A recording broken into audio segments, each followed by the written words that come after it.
افلا یتدبرون القرآن، تدبر قرآن، مولانا امین احسن اصلاحی۔ سورہ احقاف آیات 1 تا 14۔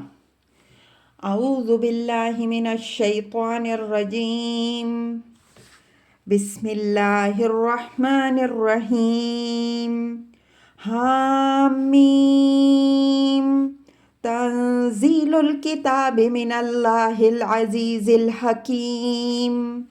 ما خلقنا السماوات والارض وما بینہما الا بالحق واجل مسمى، والذین کفروا عما انذروا معرضون۔ قل ارأیتم ما تدعون من دون اللہ ارونی ماذا خلقوا من الارض ام لهم شرک فی السماوات، ائتونی بکتاب من قبل هذا او آثارۃ من علم ان کنتم صادقین۔ ومن اضل ممن يدعو من دون الله من لا يستجيب له إلى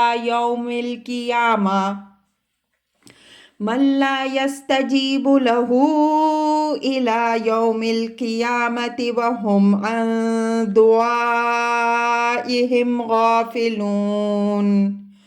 وَإِذَا حُشِرَ النَّاسُ كَانُوا لَهُمْ أَعْدَاءً وَكَانُوا بِعِبَادَتِهِمْ كَافِرِينَ۔ وَإِذَا تُتْلَى عَلَيْهِمْ آيَاتُنَا بَيِّنَاتٍ قَالَ الَّذِينَ كَفَرُوا لِلْحَقِّ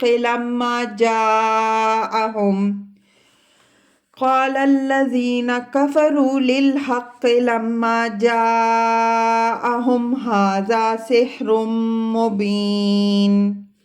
ام يقولون افتراه، قل ان افتريته فلا تملكون لي من الله شيئا، هو أعلم بما تفيضون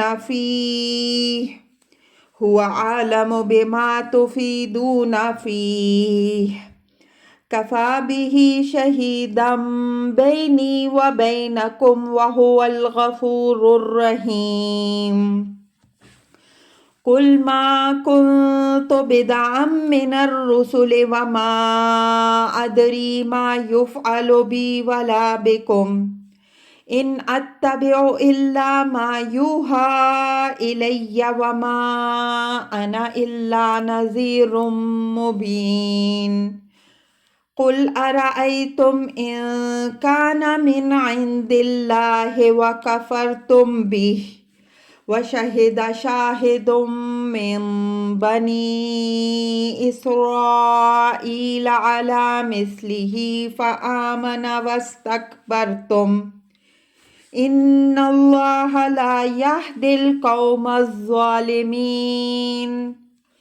وقال الذين كفروا للذين آمنوا لو كان خيرا ما سبقونا إليه، وإذ لم يهتدوا به فسيقولون هذا إفك قديم۔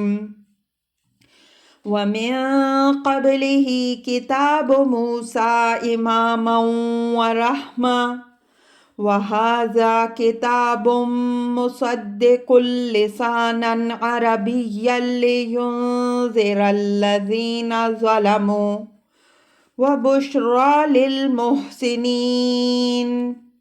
إن الذين قالوا ربنا الله ثم استقاموا فلا خوف عليهم ولا هم يحزنون، أولئك أصحاب الجنة خالدين فيها جزاء بما كانوا يعملون۔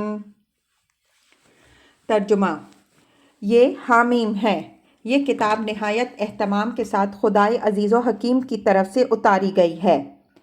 ہم نے آسمانوں اور زمین اور ان کے درمیان کی چیزوں کو نہیں پیدا کیا مگر ایک غایت اور معین مدت کے لیے، اور وہ لوگ جنہوں نے کفر کیا اس چیز سے اعراض کیے ہوئے ہیں جس سے ان کو آگاہ کیا گیا ہے۔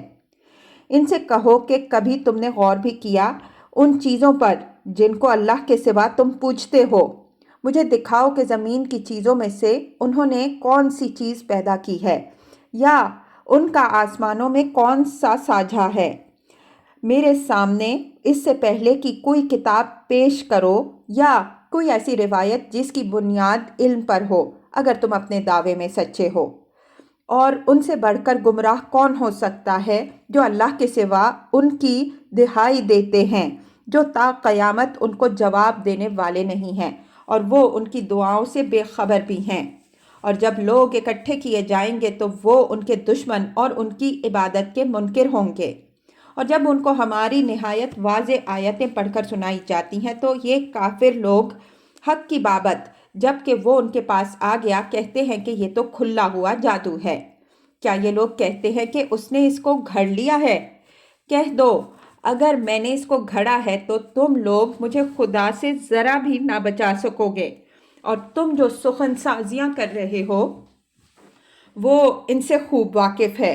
وہ میرے اور تمہارے درمیان گواہی کے لیے کافی ہے، اور وہ بڑا ہی غفور و رحیم ہے۔ ان سے کہو کہ میں کوئی پہلا رسول تو نہیں ہوں، اور میں نہیں جانتا کہ میرے ساتھ کیا معاملہ کیا جائے گا، اور نہ یہ جانتا کہ تمہارے ساتھ کیا معاملہ کیا جائے گا۔ میں تو صرف اس بات کی پیروی کرتا ہوں جو میری طرف وحی کی جاتی ہے، اور میں تو صرف ایک کھلا ہوا آگاہ کرنے والا ہوں۔ ان سے پوچھو کہ اس وقت کیا ہوگا اگر یہ قرآن اللہ کی جانب سے ہوا اور تم نے اس کا انکار کیا، اور بنی اسرائیل میں سے بھی ایک شاہد نے اس کی مانند کتاب کی گواہی بھی دی ہے، سو وہ تو اس پر ایمان لایا اور تم نے تکبر کیا۔ بے شک اللہ ظالموں کو راہیاب نہیں کرتا۔ اور کفر کرنے والوں نے ایمان لانے والوں کے باب میں کہا کہ اگر قرآن کوئی خیر ہوتا تو یہ لوگ اس کی طرف ہم پر سبقت نہ پاتے، اور چونکہ انہوں نے اس سے ہدایت نہیں حاصل کی تو اب کہیں گے کہ یہ تو پرانا جھوٹ ہے، اور اس سے پہلے سے موسیٰ کی کتاب موجود ہے علیہ السلام، رہنما اور رحمت، اور یہ کتاب اس کی پیشن گوئیوں کی مصداق ہے عربی زبان میں، تاکہ ان لوگوں کو آگاہ کرے جنہوں نے اپنی جانوں پر ظلم ڈھائے، اور یہ بشارت ہے خوب کاروں کے لیے۔ بے شک جن لوگوں نے اقرار کیا کہ ہمارا رب اللہ ہے، پھر وہ اس پر جمے رہے تو ان کو نہ کوئی خوف ہوگا اور نہ وہ غمگین ہوں گے۔ یہی اہل جنت ہیں، ان میں ہمیشہ رہنے والے، یہ صلہ ہوگا ان کاموں کا جو وہ کرتے رہے۔ الفاظ کی تحقیق اور آیات کی وضاحت۔ حامیم تنزیل الکتاب من اللہ العزیز الحکیم۔ یہ دونوں آیتیں پچھلی سورہ کی تمہید میں بھی گزر چکی ہیں اور وہاں ان کی وضاحت بھی ہو چکی ہے۔ بعینیہ اسی نام اور اسی تمہید سے اس سورت کا آغاز نہایت واضح قرینہ اس بات کا ہے کہ دونوں میں نہایت واضح قدر مشترک موجود ہے، چنانچہ آگے کے مباحث سے ان کے اشتراک کا پہلو بھی سامنے آ جائے گا، اور جملہ حوامیم کا جو پیچھے گزر چکی ہیں خلاصہ بھی معلوم ہو جائے گا۔ ما خلقنا السماوات والارض وما بینہما الا بالحق واجل مسمى والذین کفروا عما انذروا معرضون۔ یہ ان لوگوں کے حال پر اظہار افسوس ہے جو خدائے عزیز و حکیم کے اتارے ہوئے صحیفہ گرامی کی تکذیب پر مصر اور ان چیزوں سے اعراض کرنے والے بنے ہوئے تھے جن سے آگاہ کرنے کے لیے اللہ نے اس کو نازل کیا تھا۔ اما انذروا سے اشارہ ظاہر ہے کہ قیامت کی طرف ہے، اور قیامت ایک ایسی حقیقت ہے جس کو نہ ماننے سے یہ سارا کارخانہ عالم ایک بالکل عبث اور بے مقصد و بے غایت کھیل بن کر رہ جاتا ہے، حالانکہ اللہ تعالیٰ نے یہ عالم بالحق یعنی ایک غایت و مقصد کے ساتھ پیدا کیا ہے۔ اللہ تعالیٰ عزیز یعنی غالب و مقتدر ہونے کے ساتھ حکیم بھی ہے۔ اگر قیامت نہ ہو تو اس دنیا کو دیکھ کر یہ بات تو ثابت ہوگی کہ اس کے بنانے والے کی قدرت بے نہایت ہے، لیکن ساتھ ہی یہ بات بھی ماننی پڑے گی کہ اس نے یہ ایک بالکل بے مقصد اور باطل کام کر ڈالا، حالانکہ یہ بات اس کی ظاہر صفات کے بالکل منافی ہیں۔ اس دنیا سے جس طرح اس کی قدرت ظاہر ہوتی ہے، اسی طرح اس کی حکمت بھی مشاہدے میں آتی ہے، اور یہ دونوں صفتیں بالکل پہلو بہ پہلو اس میں موجود ہیں۔ یہاں زبان کا وہ نقطہ یاد رکھیے جس کا ذکر اس کتاب میں جگہ جگہ ہم کر چکے ہیں کہ جب صفات کا بیان بغیر حرف عطف کے ہو، جس طرح عزیز الحکیم ہے، تو اس سے یہ بات نکلتی ہے کہ یہ صفات موصوف میں بیک وقت پائی جاتی ہیں۔ بالحق و اجل مسمى، یعنی جس طرح اس کائنات کا بالحق ہونا واضح ہے، اسی طرح اس کے بالحق ہونے کا ایک بدیہی تقاضا یہ بھی ہے کہ دنیا اسی طرح برابر چلتی نہ رہے گی، بلکہ ضروری ہے کہ یہ ایک معین مدت تک کے لیے ہو، جس کے بعد یہ ختم ہو، پھر اس کی عدالت قائم ہو۔ جس نے اس میں نیکی کمائی ہو اس کو اس نیکی کا صلہ ملے، اور جس نے بدی کمائی ہو وہ اپنی بدی کی سزا بھگتے۔ یہاں ممکن ہے کسی کے ذہن میں یہ سوال پیدا ہو کہ یہ بات تو معقول معلوم ہوتی ہے کہ ہر شخص اپنی نیکی یا بدی کی جزا یا سزا پائے، لیکن اس کے ساتھ کیا یہ ضروری ہے کہ یہ پوری دنیا ایک معین مدت کے بعد ختم ہو جائے؟ کیا یہ ممکن نہیں کہ یہ برابر قائم بھی رہے اور جو مرتے جائیں ان کی عدالت بھی ہوتی رہے؟ یہ سوال یوں تو ذہن میں متعدد غلط فہمیوں کے موجود ہونے کے سبب سے پیدا ہوتا ہے، جن پر یہاں بحث کے لیے گنجائش نہیں، لیکن ایک چیز کی طرف ہم اشارہ کریں گے، وہ یہ کہ انسان کا ہر عمل، خواہ نیکی کا عمل ہو یا بدی کا، اپنے اندر متعدی ہونے کی خصوصیت رکھتا ہے۔ ایک شخص ایک نیکی کا تخم بوتا ہے جس کی برکتوں سے صدیوں اور قرنوں تک اولاد آدم مستفید ہوتی ہے۔ اس طرح ایک شخص ایک غلط اور گمراہ کن فلسفہ ایجاد کرتا ہے جس کی ضلالت ایک خلق کثیر کو اپنی لپیٹ میں لے لیتی ہے، اور پھر وہ امتداد زمانہ کے ساتھ ساتھ اتنی مستحکم ہوتی جاتی ہے کہ اس کو اکھاڑنا تو درکنار، قوموں کے بعد قومیں اٹھتی اور اپنی صلاحیتیں ان کو پروان چڑھانے پر صرف کرتی ہیں۔ اس صورتحال کے سبب سے کسی کی نیکی یا بدی کا صحیح اندازہ اس کو کرانا ہو تو یہ ضروری ہوگا کہ اس کے بعید سے بعید اثرات اس کے سامنے لائے جائیں، اور عناصر کائنات میں سے جو بھی اس کی کسی نیکی یا بدی کے گواہ ہوں ان کو پیش کیا جائے۔ اس کے بغیر کامل عدل ظہور میں نہیں آ سکتا۔ اس وجہ سے یہ ضروری ہوا کہ ایک دن اس دنیا کی مدت پوری ہو اور اللہ تعالیٰ ایک ایسی عدالت میں لوگوں کا فیصلہ فرمائے جس میں سب حاضر ہوں، یہاں تک کہ آسمان اور زمین میں سے بھی اگر کسی معاملے میں گواہی مطلوب ہو تو ان کو بھی ان کے سامنے ریکارڈ کے ساتھ طلب کیا جائے۔ یہ چیز ظاہر ہے کہ اسی صورت میں ممکن ہے جب سب کا روز انصاف ایک ہو۔ قُلْ أَرَأَيْتُمْ مَا تَدْعُونَ مِن دُونِ اللَّهِ أَرُونِي مَاذَا خَلَقُوا مِنَ الْأَرْضِ أَمْ لَهُمْ شِرْكٌ فِي السَّمَاوَاتِ ائْتُونِي بِكِتَابٍ مِّن قَبْلِ هَٰذَا أَوْ آثَارَةٍ مِّنْ عِلْمٍ إِن كُنتُمْ صَادِقِينَ۔ یہ ان لوگوں کے اغراض کے اصل سبب پر ضرب لگائی ہے کہ ان کا اعتماد چونکہ اپنے مزعومہ شرکاء و شفعاء پر ہے، اس وجہ سے یہ قرآن کے انذار کی کوئی پرواہ نہیں کرتے۔ ان کا خیال یہ ہے کہ اول تو قیامت محض ایک ڈراوا ہے جس کی کوئی حقیقت نہیں، اور اگر اس کی کچھ حقیقت ہے بھی تو ہم جن معبودوں کی پرستش کر رہے ہیں وہ ہم کو ہر خطرے سے بچائیں گے۔ فرمایا کہ ان لوگوں سے کہو کہ تم اللہ کے سوا جن چیزوں کو پکارتے ہو، کبھی ان پر غور بھی کیا ہے کہ ان کی کچھ حقیقت بھی ہے یا یہ محض تمہارے ذہن ہی کی ایجاد ہیں؟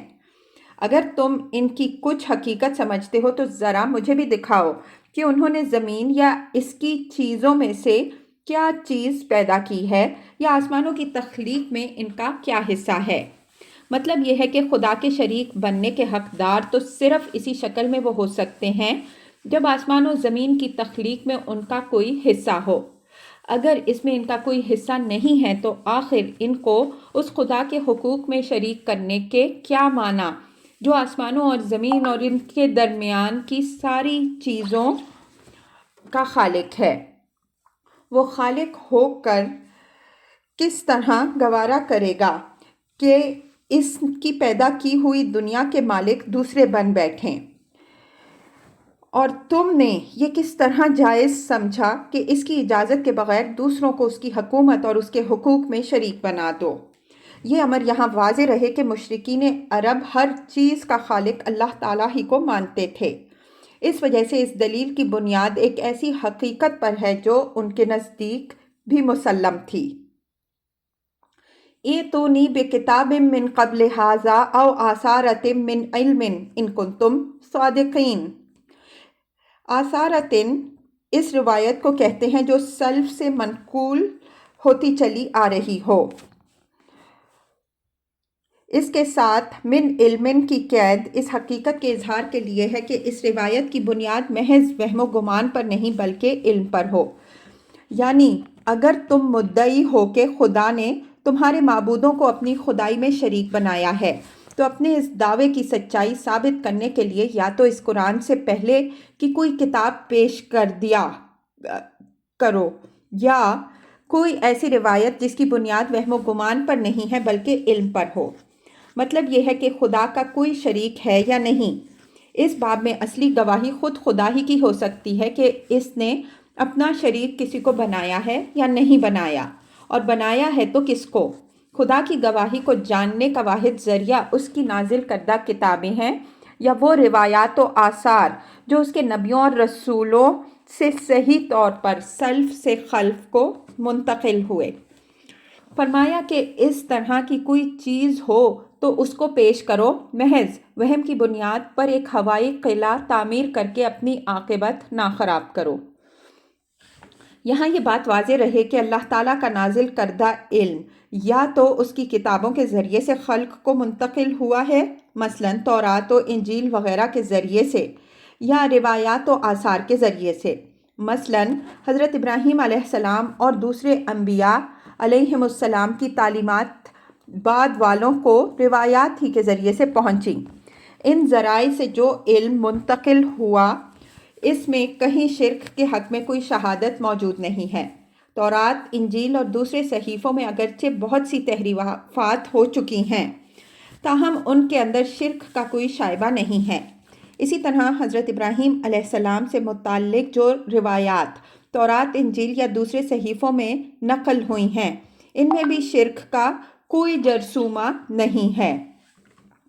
مشرکین عرب اپنے باپ دادا کے طریقے پر ہونے کے مدعی ضرور تھے، لیکن قرآن کے بار بار کے چیلنج کے باوجود وہ یہ ثابت کرنے سے قاصر رہے کہ ان کے باپ دادا کے طریقے کی بنیاد کسی شرعی یا عقلی دلیل پر تھی۔ آخر تک وہ یہی کہتے رہے کہ جس طریقے پر ہم نے اپنے باپ دادا کو پایا اسی پر ہم چلتے رہیں گے۔ اس سے بحث نہیں کہ انہوں نے یہ طریقہ کہاں سے لیا۔ وَمَنْ أَضَلُّ مِمَّنْ يَدْعُو مِنْ دُونِ اللَّهِ مَنْ لَا يَسْتَجِيبُ لَهُ إِلَى يَوْمِ الْقِيَامَةِ وَهُمْ عَنْ دُعَائِهِمْ غَافِلُونَ وَإِذَا حُشِرَ النَّاسُ كَانُوا لَهُمْ أَعْدَاءً وَكَانُوا بِعِبَادَتِهِمْ كَافِرِينَ۔ یہ ان نادانوں کے حال پر اظہار افسوس ہے کہ ان لوگوں سے بڑھ کر گمراہ اور محروم القسمت کون ہو سکتا ہے جو اللہ کے سوا ان سے دعا و فریاد کر رہے ہیں جو قیامت تک ان کو کوئی جواب دینے والے نہیں ہیں، اور جن کا حال یہ ہے کہ انہیں خبر بھی نہیں کہ کوئی ان سے دعا و فریاد کر رہا ہے۔ قیامت کے دن ان کی طرف سے کوئی مدد ملنا تو درکنار، وہ ان کے دشمن ہوں گے اور ان پر لعنت بھیجیں گے۔ مشرکین جن کی پرستش کرتے تھے وہ یا تو فرضی ہستیاں تھیں جن کا کوئی مسمى سرے سے موجود ہی نہ تھا، اس وجہ سے ان کے کسی چیز سے باخبر ہونے یا کسی دعا کے قبول کرنے کا کوئی سوال ہی پیدا نہیں ہوتا۔ رہی وہ ہستیاں جن کی کچھ حقیقت ہے، مثلاً ملائکہ یا جنات جن کی پرستش مشرکین عرب کرتے تھے، یا حضرت مسیح علیہ السلام جن کی پرستش عیسائی کرتے تھے، وہ تو بذات خود کسی کی دعا و فریاد سے واقف بھی نہیں ہو سکتے چہ جائے کہ اس کو قبول کر سکیں۔ سورہ مائدہ میں ہے کہ اللہ تعالیٰ حضرت عیسیٰ علیہ السلام سے قیامت کے دن سوال کرے گا کہ کیا تم نے ان لوگوں کو یہ تعلیم دی تھی کہ مجھ کو اور میری ماں کو معبود بناؤ؟ وہ جواب دیں گے کہ میں ایسی بات کیسے کہہ سکتا تھا جس کا مجھے کوئی حق نہیں تھا۔ میں نے ان کو وہی بتایا جس کا تو نے مجھے حکم دیا۔ میرے بعد انہوں نے کیا بنایا اس کی خبر مجھے نہیں ہے، اس کو تو ہی جانتا ہے۔ سورہ فرقان میں فرشتوں کا جواب ان الفاظ میں منقول ہے، وَيَوْمَ يَحْشُرُهُمْ وَمَا يَعْبُدُونَ مِن دُونِ اللَّهِ فَيَقُولُوا أَأَنْتُمْ أَضْلَلْتُمْ عِبَادِي هَؤُلَاءِ أَمْ هُمْ ضَلُّوا السَّبِيلَ قَالُوا سُبْحَانَكَ مَا كَانَ يَنبَغِي لَنَا أَن نَّتَّخِذَ مِن دُونِكَ مِنْ أَوْلِيَاءَ وَلَٰكِن مَّتَّعْتَهُمْ وَآبَاءَهُمْ حَتَّىٰ نَسُوا الذِّكْرَ وَكَانُوا قَوْمًا بُورًا۔ سورہ الفرقان آیات 17 تا 18۔ اور اس دن کو یاد کرو جس دن اللہ ان کو اور ان سب کو جن کو یہ اللہ کے سوا پکارتے تھے اکٹھا کرے گا، پس پوچھے گا کہ کیا تم نے میرے ان بندوں کو گمراہ کیا یا انہوں نے خود راہ کھوئی؟ وہ جواب دیں گے تو پاک ہے، ہمارے لیے یہ زیبا نہ تھا کہ ہم تیرے سوا دوسرے کو کارساز بناتے، بلکہ یوں ہوا کہ تو نے ان کو اور ان کے آباء و اجداد کو اپنی نعمتوں سے بہرہ مند کیا، یہاں تک کہ وہ تیری یاد دہانی بھول بیٹھے اور ہلاک ہونے والے بنے۔ اس سے معلوم ہوا کہ جہاں تک انبیاء علیہم السلام اور صالحین علیہم السلام کا تعلق ہے، وہ تو ساری ذمہ داری ان لوگوں پر ڈال دیں گے جنہوں نے ان کی تعلیم کے بالکل خلاف ان کو شریک خدا ٹھہرایا اور ان کی پرستش کی۔ رہے دوسرے معبود یعنی خبات و شیاطین وغیرہ، تو وہ جس طرح اپنے پرستاروں سے اعلان برات کریں گے اور ان کے پرستار جس طرح ان پر لعنت کریں گے، اس کی تفصیلات مختلف صورتوں میں بیان ہوئیں۔ ان سے یہ حقیقت واضح ہو جاتی ہے کہ قیامت کے دن ان کا کچھ نافع ہونا تو درکنار، سب سے زیادہ بدتر دشمن اپنے پرستاروں کے وہی ہوں گے۔ سورہ قصص کی آیات 62 تا 64 کے تحت ہم جو کچھ لکھ آئے ہیں اس پر ایک نظر ڈال لیجئے۔ وَإِذَا تُتْلَىٰ عَلَيْهِمْ آيَاتُنَا بَيِّنَاتٍ قَالَ الَّذِينَ كَفَرُوا لِلْحَقِّ لَمَّا جَاءَهُمْ هَٰذَا سِحْرٌ مُّبِينٌ۔ اب یہ ان بہانوں کا ذکر ہو رہا ہے جو قرآن سے فرار کے لیے وہ ایجاد کرتے تھے۔ فرمایا کہ جب ہماری نہایت واضح آیات در باب توحید و قیامت ان کو سنائی جاتی ہیں اور ان سے ان کا کوئی جواب نہیں بن آتا، تو وہ اس قرآن کے باب میں کہتے ہیں کہ یہ تو کھلا ہوا جادو ہے۔ قرآن کو جادو کہنے کی وجہ کی وضاحت جگہ جگہ ہو چکی ہے۔ قریش کے لیڈروں کے لیے جب اس کی تاثیر و تسخیر کا لوہا مانے بغیر چارہ نہیں رہا تو انہوں نے اپنے عوام کو یہ باور کرانے کی کوشش کی کہ یہ کلام نہایت پرزور اور پرتاثیر ہے، لیکن یہ زور و تاثیر اس کے خدائی کلام ہونے کی دلیل نہیں، بلکہ یہ محض الفاظ کی جادوگری ہے۔ للحق کے بعد لما جاءہم کے الفاظ ان کے اس فعل کی شناعت کو ظاہر کرتے ہیں کہ اس حق کو انہوں نے جادو اس وقت قرار دیا جب کہ وہ ان کے پاس آیا۔ حق کے بارے میں کوئی مغالطہ اس وقت تک تو بعید نہیں جب تک وہ سامنے نہیں آیا، لیکن اس کے سامنے آ جانے کے بعد وہی لوگ اس قسم کی باتیں بناتے ہیں جو خود بھی مغالطہ میں رہنا چاہتے ہیں اور دوسروں کو بھی مغالطہ میں ڈالنے کی کوشش کرتے ہیں۔ ام یقولون افتراہ قل ان افتریتہ فلا تملکون لی من اللہ شیئا هو اعلم بما تفیدون فیہ کفی بہ شہیدا بینی و بینکم وہو الغفور الرحیم۔ یہ قرآن کے مخالفین کے ایک اور پروپیگنڈے کا حوالہ ہے، چونکہ یہ نہایت ہی لغو پروپیگنڈا تھا جس کا لغو ہونا خود ان لوگوں پر بھی واضح تھا جو اس کے مرتکب ہو رہے تھے۔ اس وجہ سے اس کا ذکر نہایت استعجاب و حیرت کے انداز میں فرمایا کہ اس کا کوئی جواب دینے کے بجائے معاملہ اللہ کے حوالے کر دیا کہ اگر تم لوگ میری مخالفت کے جنون میں اس حد تک اتر آئے ہو کہ اپنے ضمیر کے بالکل خلاف مجھے ایک مفتری قرار دے رہے ہو تو اب تم سے کوئی بحث بے سود ہے۔ اس معاملے کا فیصلہ اللہ تعالیٰ ہی فرمائے گا۔ قُلْ إِنِ افْتَرَيْتُهُ فَلَا تَمْلِكُونَ لِي مِنَ اللَّهِ شَيْئًا، مطلب یہ ہے کہ اگر یہ لوگ کہتے ہیں کہ قرآن ہے تو تمہاری اپنی تصنیف، لیکن تم اس کو جھوٹ موٹ خدا کی وحی قرار دے رہے ہو، تو ان سے کوئی بحث نہ کرو۔ بس یہ کہہ دو کہ اگر میں نے خدا پر اتنا بڑا افطرا کیا ہے تو کوئی چیز مجھے اس کی پکڑ سے نہ بچا سکے گی، اور اس وقت تم لوگ میرے کچھ کام آنے والے نہیں بنو گے کہ تم میرے اس جرم کا بار اپنے اوپر محسوس کرو۔ ہوا عالم بما تفیدون فیہ، افادہ فی الحدیث کے معنی کی وضاحت دوسرے مقام میں ہم کر چکے ہیں۔ اس کا اصل مفہوم کسی بات میں نکتہ چینی کرتے کرتے اس کو اس حد تک بڑھا دینا ہے کہ رائی پر بت بن جائے۔ مطلب یہ ہے کہ تم لوگ جو سخن سازیاں کر رہے ہو، اللہ تعالیٰ ان سے اچھی طرح آگاہ ہے، اس وجہ سے میں معاملہ اسی کے حوالے کرتا ہوں۔ وہی فیصلہ فرمائے گا کہ فی الواقع میں کوئی مفتری ہوں، اس وجہ سے تم مجھے کوئی وزن نہیں دے رہے ہو، یا مجھے ایک راست باز اور امین جانتے ہوئے محض اس وجہ سے مفتری قرار دے رہے ہو کہ میری دعوت تمہارے نفس کی خواہشوں کے خلاف ہے۔ کفا بہ شہیدم بینی و بینکم، اس قضیہ میں اللہ تعالیٰ میرے اور تمہارے مابین گواہی کے لیے کافی ہے۔ یہ امر یہاں واضح رہے کہ جب معلوم ہو کہ فریق مخالف ضد اور دھاندلی پر اتر آیا ہے اور جان بوجھ کر وہ ایک ایسی بات کہہ رہا ہے جو خود اس کے اپنے ضمیر کے بھی خلاف ہے، تو ایسی صورت میں واحد چارہ کار ایک معقول انسان کے لیے یہی باقی رہ جاتا ہے کہ وہ معاملہ اللہ کے حوالے کر کے بحث ختم کر دے۔